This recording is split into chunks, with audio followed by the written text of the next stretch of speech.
ভবিষ্যতে পৃথিবীর সবচেয়ে মূল্যবান সম্পদ কী হবে?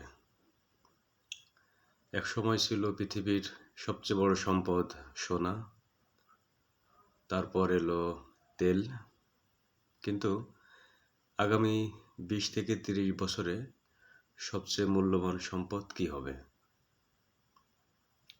উত্তরটা শুনলে হয়তো আপনি অবাক হবেন। অনেকেই ভাবেন ভবিষ্যতের সবচেয়ে দামি সম্পদ হবে লিথিয়াম, বিরল খনিজ বা কৃত্রিম বুদ্ধিমত্তা। কিন্তু বাস্তবতা আরো বড়। যে দেশ জ্ঞান, প্রযুক্তি, দক্ষ মানুষ তৈরি করতে পারবে, ভবিষ্যতে বিশ্বের নেতৃত্ব দেবে সেই দেশ। একবার ভাবুন তো, জাপানের তেল নেই, সিঙ্গাপুরের প্রাকৃতিক সম্পদ খুবই সীমিত,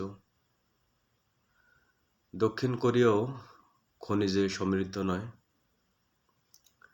তবুও তারা বিশ্বের উন্নত অর্থনীতির মধ্যে রয়েছে। কেন? কারণ তারা মানুষের শিক্ষা, গবেষণা, উদ্ভাবন এবং প্রযুক্তিতে বিনিয়োগ করেছে অনেক। অন্যদিকে এমন অনেক দেশ আছে যেখানে প্রচুর তেল বা খনিজ সম্পদ রয়েছে, কিন্তু দক্ষ জনশক্তি ও সুশাসনের অভাবে সেই দেশ দীর্ঘমেয়াদে উন্নয়ন নিশ্চিত করতে পারেনি।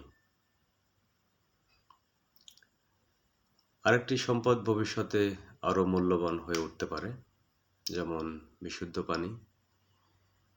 কারণ জলবায়ু পরিবর্তন ও জনসংখ্যা বৃদ্ধির কারণে অনেক অঞ্চলে নিরাপদ পানির চাহিদা বাড়ছে দিন দিন। তাই অনেক বিশ্লেষক, অনেক বিশেষজ্ঞ মনে করেন আগামী দশকগুলোতে পানি কৌশলগতভাবে আরও গুরুত্বপূর্ণ সম্পদ হয়ে উঠতে পারে। তাই ভবিষ্যতের আসল প্রতিযোগিতা শুধু তেল বা সোনার জন্য নয়, বরং জ্ঞান, প্রযুক্তি, দক্ষ মানুষ এবং নিরাপদ প্রাকৃতিক সম্পদের জন্য হতে পারে। মনে রাখবেন, ভবিষ্যতের সবচেয়ে ধনী দেশ সেই দেশ নয়